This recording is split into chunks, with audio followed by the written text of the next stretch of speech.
గౌరవనీయులు కొనిదెల పవన్ కళ్యాణ్ గారు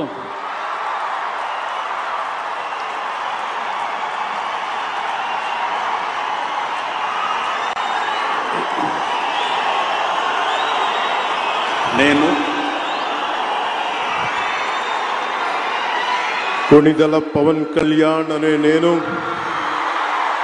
శాసనం ద్వారా నిర్మితమైన భారత రాజ్యాంగం పట్ల నిజమైన విశ్వాసం విధేయత చూపుతానని, భారతదేశ సార్వభౌమాధికారాన్ని సమగ్రతని కాపాడుతానని, ఆంధ్రప్రదేశ్ రాష్ట్ర మంత్రిగా నా కర్తవ్యాలను శ్రద్ధతో అంతఃకరణ శుద్ధితో నిర్వహిస్తానని భయం గాని